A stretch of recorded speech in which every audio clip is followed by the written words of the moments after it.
lives. Please let's give a big round of applause to our 2022 International Aubuchon honoree, Rana Ayoob. Rana.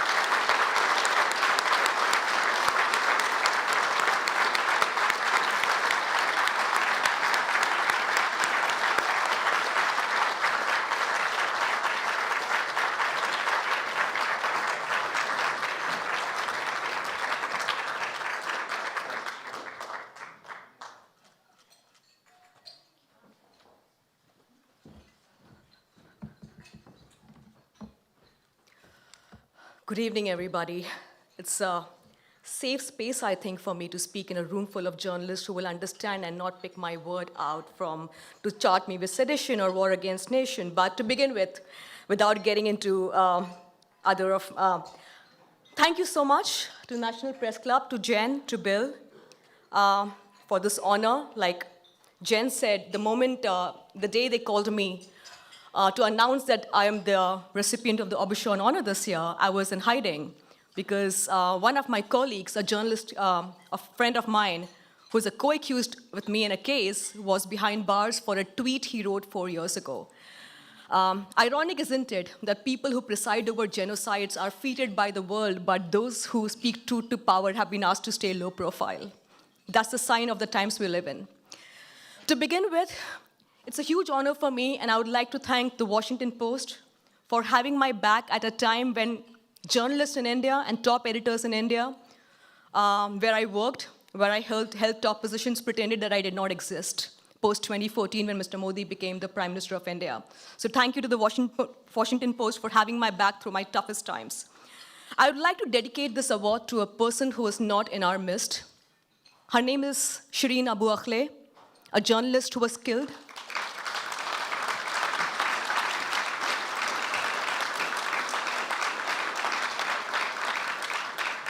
Shireen didn't have to die. She didn't have to be murdered. She should have been right here with us. In her life and her death, Shireen exposed the hypocrisy and dual standards of the world on human rights.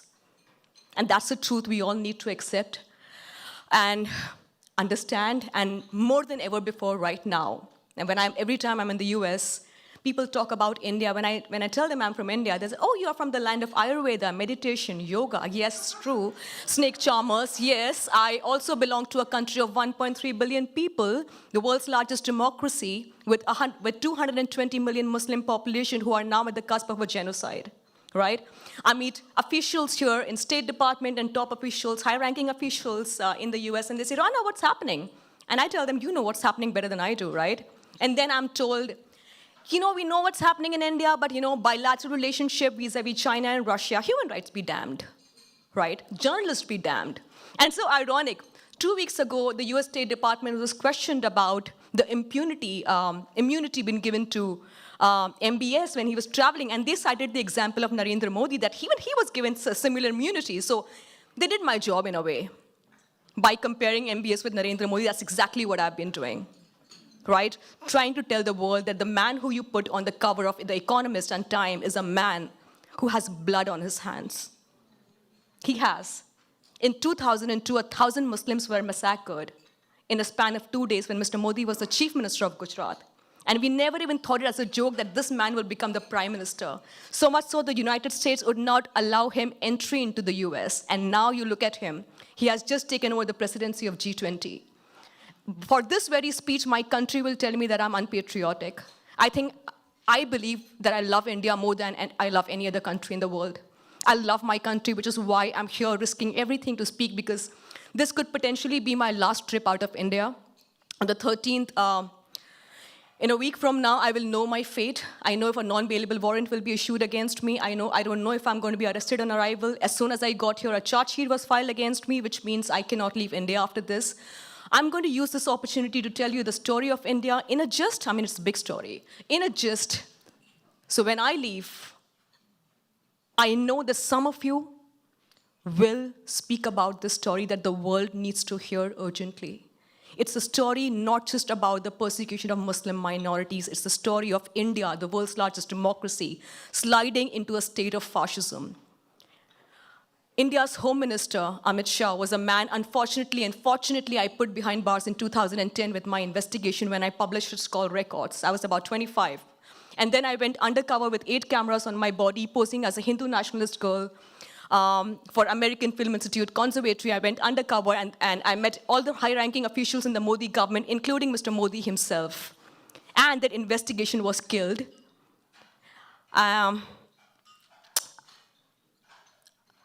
After meeting almost every publisher and editor in India who said, Rana, this is path-breaking. This is like the Watergate scandal. And I said, okay, you should publish it, right?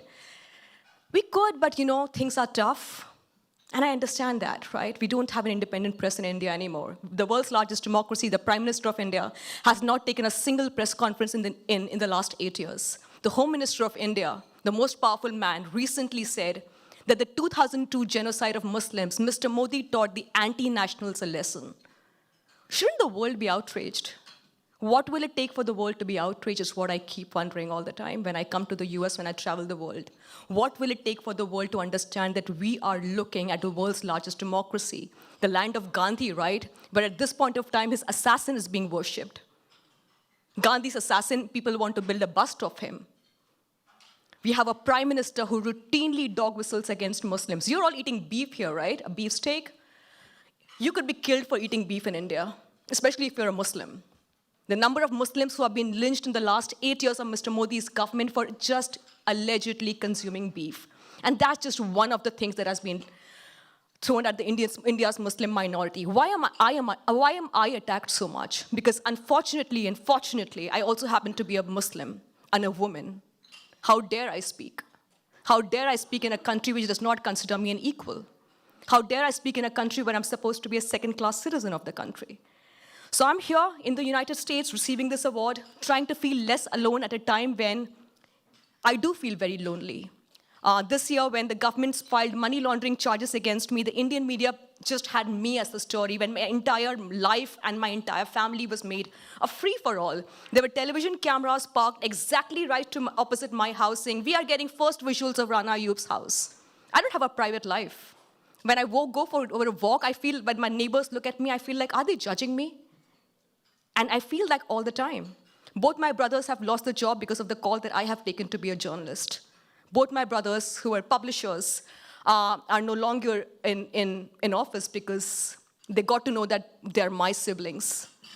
And that's just giving you a gist of what's happening back with me in India right now. When the ministers of the Modi government have shared videos of my image morphed on a porn video, circulated all over the country in screenshots, my phone number, my address, doxed on social media, people sending me screenshots. The spokesperson of Mr. Modi's party put out a tweet saying Rana's father soliciting prostitutes sitting in Germany when my father has never left the country was dementia. That's like a very tiny window into what I face daily. When I published Gujarat Files, which is a tell-all book of the undercover operation, my colleague Gauri Lankesh wanted to translate my book in regional language. She said, Rana, let's translate this. Let's get this book out. And I said, are you sure? And she said, yes. And I was getting a lot of hate from the Indian government at that point of time. And she called me and she said, are you okay? I said, I'm fine. She said, babe, these are nincompoops. These are paper tigers. Don't bother. The next day, she was shot dead outside her house. Right? You don't know these stories, and those killers are still out. This is just a nutshell. I can go on and on about India, but I feel that I'm sitting in a room full of editors, and I'm sure you will do your due diligence to get the stories of India out. I really believe, and I really have faith in you. The last 2 months have been exhausting, and I'm actually on the verge of losing faith on what the world could do about India. But we are here journalists. We are here supposed to be a nuisance, like I believe. I'm a nuisance for a lot of people. When I was coming here to give my speech, my mom said, try to have one filter. Try not to say everything that comes to your mouth. That's who I am, unfortunately, and that's why I felt like I shouldn't be doing a lot of official meetings, but thank you for having me here. Thank you for letting me pour my heart out. Thank you for making me feel less alone and isolated, and at a time when I go back to a country where my friends who would earlier call me for coffee in coffee shops now call me home. They said, come home. I know why they do that. They don't want to be seen with me in public. right? I can't tell you how isolating that is. To be living like a criminal in my own country, a country who keeps asking me for a test of patriotism every single day, even if I could just pour my heart out. So thank you so much. I really appreciate you listening to me and my 5 minutes of whatever. Thank you so much. Means a lot to me. Thank you.